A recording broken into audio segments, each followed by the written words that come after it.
लग रहा है। एक सवाल ही पूछिए एक बार में। मुंबई पुलिस की जांच सर सुशांत सिंह राजपूत मामले में कहां तक आगे बढ़ी है?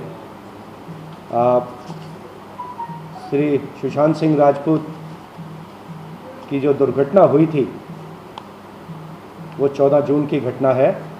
बांद्रा पुलिस स्टेशन को रिपोर्ट आई थी उनके घर से इस घटना के बारे में। वहाँ पे पुलिस पहुँची थी, बॉडी को हॉस्पिटल ले जाया गया था जहाँ पे उनको डेथ बिफोर एडमिशन डिक्लेयर किया गया था।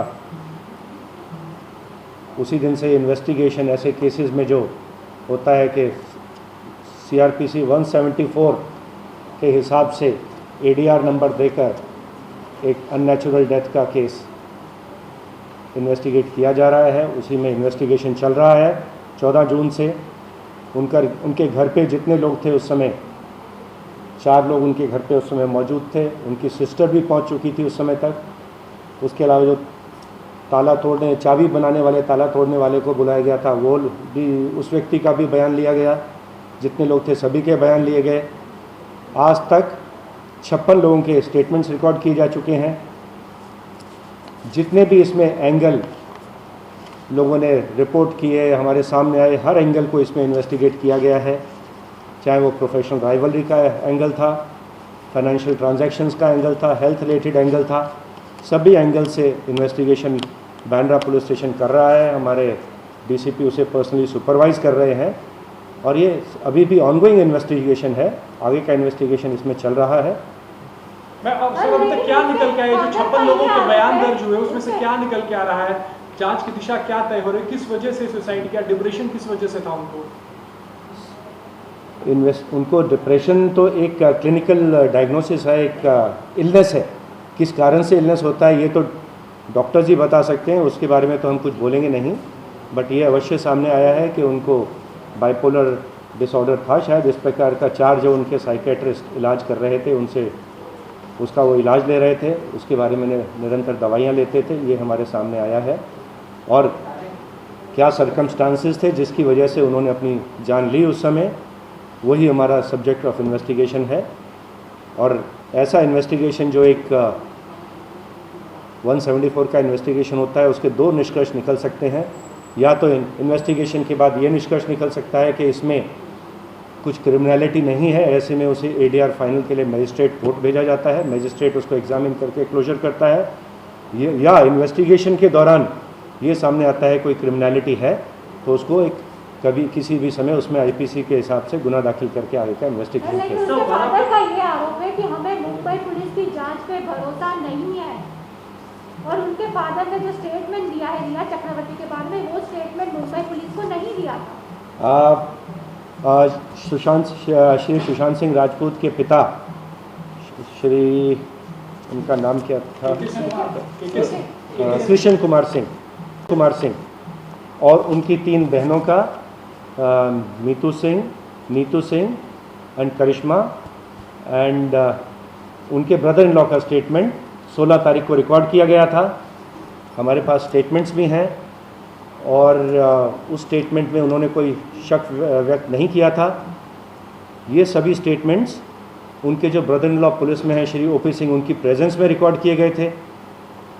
जो उन्होंने बताया उसमें उस हिसाब से इन्वेस्टिगेशन भी किया गया। लेकिन ये उन्होंने अवश्य कहा था प्रत्येक ने के स्टेटमेंट उन्होंने अपनी जान ली है। ना तो उन्होंने कोई मर्डर का आरोप किया, ना कोई उन्होंने सस्पिशन बताया और ना किसी व्यक्ति से उनकी शिकायत थी। इस प्रकार के बयान उन्होंने उस समय दिए थे। और जो कानून में, CRPC में, क्रिमिनल लॉ में फर्स्ट इन्फॉर्मेशन होती है उसकी बहुत सैंक्टिटी होती है। फर्स्ट इन्फॉर्मेशन उसके श्री कृष्ण कुमार सिंह ने मुंबई पुलिस को दी थी, जो उनके स्टेटमेंट के उनकी साइन स्टेटमेंट हमारे पास है, उसमें रिकॉर्डेड है हमारे पास। और उसके ऊपर कानून में भी जो फर्स्ट इन टाइम होता है, अनकरप्टेड वर्जन, बिना आपको सोचा समझा आपका वर्जन नहीं होता, जो आपको इमीडिएटली मालूम होता है, वो वर्जन जो आप रिकॉर्ड करते हैं वो हमारे पास है। उसके बाद भी लेकिन हमने उनके सिस्टर्स को दोबारा बुलाया करॉबरेशन के लिए। जो फैक्ट सामने आए थे उनकी सिस्टर्स उसके बाद से हमारे इन्वेस्टिगेशन जो है नहीं हुई है। और अगर किसी को भी किसी के बारे में भी कोई शिकायत है तो अवश्य ही वरिष्ठ अधिकारियों से मिल सकते हैं, हमारे से आके मिल सकते हैं। और कोई भी उनकी अगर किसी एंगल से वो चाहते हैं इन्वेस्टिगेशन किया जाए, हम अवश्य इन्वेस्टिगेशन करेंगे। लेकिन उनके सिस्टर और ब्रदर इन लॉ आकर हमारे वरिष्ठ अधिकारियों से भी उस समय मिले थे, जॉइंट कमिश्नर से मिले थे, डिप्टी कमिश्नर से मिले थे। उन्होंने हमसे मदद मांगी थी कि उनके जो पौना की प्रॉपर्टी है, घर की प्रॉपर्टी, जाके सामान वगैरह चेक करने के लिए, ले जाने के लिए पूरी मदद की गई थी। उस समय भी किसी प्रकार का शक या हमारे इन्वेस्टिगेशन के बारे में कोई भी शिकायत उन लोगों ने कन्वे नहीं की थी। सर, रिया चक्रवर्ती के बारे में क्या आप लोग इन्वेस्टिगेशन में क्या निकल के आया? दोनों के बीच में, सुशांत और रिया के बीच में रिश्ते कैसे थे? क्या जो आरोप बिहार पुलिस ने अपने FIR में दर्ज किया उसमें कुछ भी सत्यता है? आपकी इन्वेस्टिगेशन में क्या आया है सुशांत? अभी सत्यता तो क्या आरोप लग रहे हैं, सत्यता तो सामने है। It is ongoing investigation. अभी हमारा इन्वेस्टिगेशन कोई कंक्लूड नहीं हुआ है।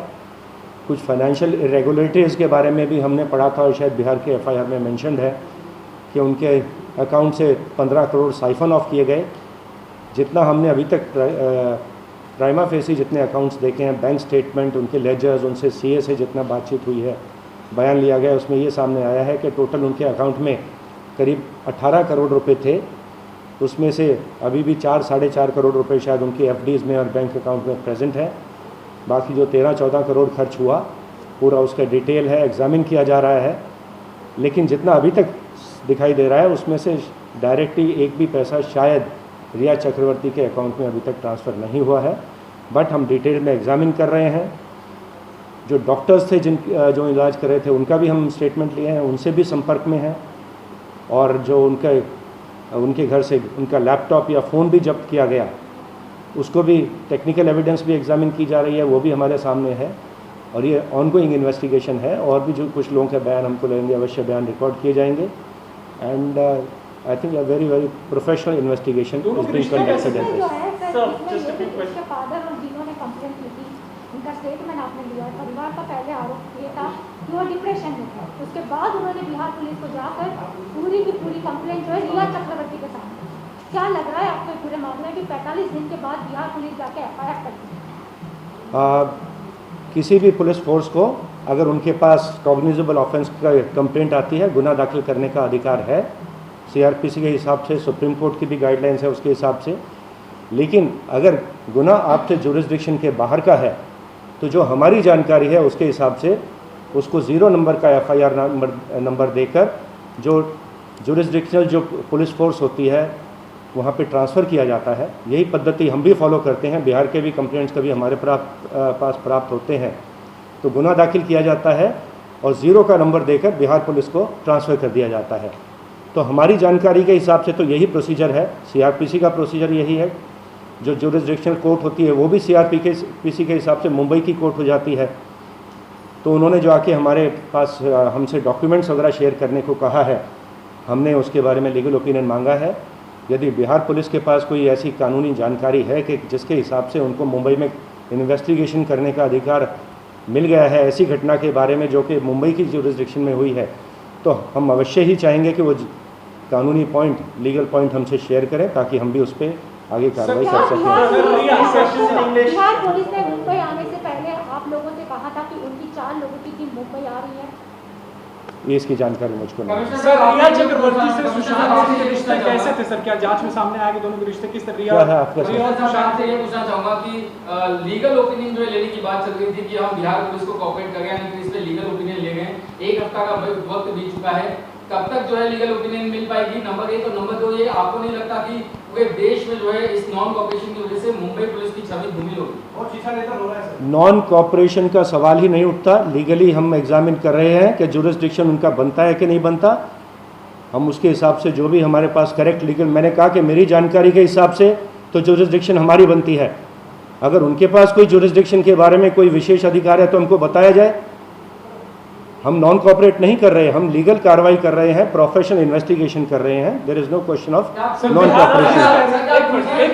बिहार पुलिस कह रही है रिया चक्रवर्ती जो है वो फरार है। मुंबई पुलिस के बारे में क्या जानकारी सर? क्या फरार है रिया चक्रवर्ती? हमने अपने इन्वेस्टिगेशन में जो 56 लोगों को एग्जामिन किया है उसमें रिया चक्रवर्ती की स्टेटमेंट 2 बार ली गई है, 4-5 बार उनको पुलिस स्टेशन बुलाया गया है।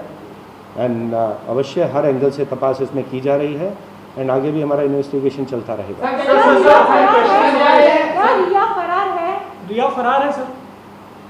मैं ये किस आधार पे कह सकता हूँ? पुलिस ने आखिरी बार मुंबई पुलिस ने कब संपर्क हुआ था? मुंबई पुलिस का आखिरी बार रिया से कब संपर्क हुआ था सर? कब संपर्क हुआ था? मुझे इस यार ऑर्डरली तरीके से कीजिए, कोई तरीका थोड़ी, कोई फिश मार्केट नहीं है। Let it be in orderly manner. इस केस में क्या अभी तक कोई लिंक मिली है या दोनों ही सुसाइड के अलग-अलग? दिशा सालियन की जो सुसाइड का केस है वो 8 और 9 जून की रात का है। मालवनी पुलिस स्टेशन में रीजेंट गैलेक्सी बिल्डिंग में, जहां उनके फियांसी रहते हैं रोहन रॉय, वहां उनके घर में कोई छोटा फंक्शन, छोटी पार्टी चल रही थी 8 तारीख की रात को। उस पार्टी में टोटल 6 लोग हाजिर थे। दिशा सालियन, रोहन रॉय, उनके 4 फ्रेंड्स थे, दीप अजमेरा, इंद्रनील वैद्य, हिमांशु शिखरे और रेशा पडवल। उस समय ये रात में दुर्घटना हुई थी जब उनको नीचे बिल्डिंग के नीचे गिरा पाया गया था। वहाँ से उन्हें शताब्दी हॉस्पिटल ले जाया गया था। पुलिस का इन्वेस्टिगेशन शुरू हुआ है, बयान नोट किए गए हैं, सीसीटीवी फुटेज देखा गया है। तो यही 6 लोग उनके घर पे उस दिन हाजिर थे, इससे अतिरिक्त कोई व्यक्ति वहाँ पे नहीं था। उनके माता पिता का बयान भी नोट किया गया है और उन्होंने भी इस बारे में कुछ शक नहीं बताया है। और जितनी जानकारी अब तक सामने आई है इन्वेस्टिगेशन में वो ये है कि वो शायद उनके प्रोफेशनल लेवल पे शायद उनके 2 अकाउंट्स कुछ ख़राब हो गए थे और उनको पर्सनल लाइफ में भी कुछ प्रॉब्लम थी, डोमेस्टिक प्रॉब्लम थी, जिसके कारण शायद वो डिस्ट्रेस थी। ये एक कारण उनकी सुसाइड का हो सकता है, लेकिन इसमें आगे इन्वेस्टिगेशन चल रहा है। लेकिन ये 6 लोगों से ज़्यादा वहाँ कोई व्यक्ति हाजिर नहीं थे। उन्होंने सिर्फ मार्च महीने में एक बार उनकी सुशांत सिंह जी से मुलाकात हुई थी। वो एक कॉर्नर स्टोर नाम की कुछ मैनेजमेंट कंपनी के लिए काम करती थी। उसके अलावा उनकी मुलाकात, जितनी हमारा इन्वेस्टिगेशन है, श्री सुशांत सिंह राजपूत से कभी नहीं हुई थी। एंड इस बात, जब उनका नाम श्री सुशांत सिंह राजपूत से लिंक किया गया, इसकी वजह से वो बहुत डिस्ट्रेस में थे, ऐसा बयानों में सामने आया है। और श्री राजपूत बार बार ये सर्च भी करते थे, अपना नाम बार बार नेट पर सर्च करते थे। वो पेनलेस सुसाइड सर्च करते थे और बाइपोलर डिसऑर्डर सर्च करते थे नेट पे जाके। और इस बात से बहुत डिस्ट्रेस में थे कि उनका नाम दिशा सालियन से कनेक्ट किया जा रहा था। इनफैक्ट उनका एक मैसेज इस प्रकार का प्राप्त हुआ है कि उन्होंने अपने एडवोकेट थी कि उनकी पहचान की, उससे पूछा है हु इज़ दिशा सालियन, तो उनकी कोई पहचान भी नहीं थी, सिर्फ एक बार मुलाकात हुई थी। लेकिन सोशल मीडिया पे कुछ इस प्रकार का पॉइजनस वो चलाया गया था कि उनको लिंक करने के लिए, और जिसकी वजह से बहुत डिस्ट्रेस। सर, सुशांत के घर में भी पार्टी हुई थी क्या उनके मौत से ठीक पहले वाले रात? हमारे पास 13-14 तारीख का जो सीसीटीवी फुटेज मौजूद है बिल्डिंग का, उससे नहीं लगता कि कोई भी वहाँ पे पार्टी उनके घर में हुई थी। रिया घर छोड़ के क्यों चली गई थी सर? रिया क्यों घर छोड़ के चली गई थी? सुशांत के क्या रिश्ते ठीक नहीं थे दोनों के बीच में? क्या सवाल है आपका? Sir, the name of the Mumbai police is being targeted on social media, and ये सवाल क्या है आपका? प्रोफेशनल आप कोई सवाल पूछिए। Also, have you in your investigation come across any politician from any party linked to this investigation? Because that's what's being alleged on social media, and that's what's being alleged that the Mumbai police is covering up. दोनों ही investigation में किसी politician का नाम अभी तक हमारे सामने नहीं आया है। There is no evidence against any politician of any party in both the investigations. बस I think that's all.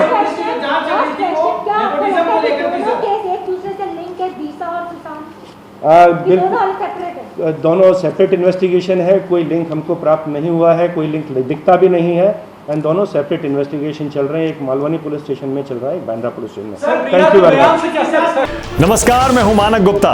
अगर आपको हमारा ये वीडियो पसंद आया हो तो इसे लाइक और शेयर जरूर करें, और हाँ, हमें सब्सक्राइब और फॉलो करना ना भूलें ताकि आप देश और दुनिया की कोई खबर मिस ना करें। चाहे कोई ब्रेकिंग न्यूज हो या कोरोना वायरस से जुड़ी कोई भी अपडेट, पॉलिटिक्स हो या आपकी जेब से जुड़ी कोई खबर, इलेक्शन की कोई न्यूज हो, कोई कंट्रोवर्सी हो या फिर कोई वायरल वीडियो, सब कुछ मिलेगा News 24 पर। तो जुड़े रहिए हमारे साथ और देखते रहिए News 24।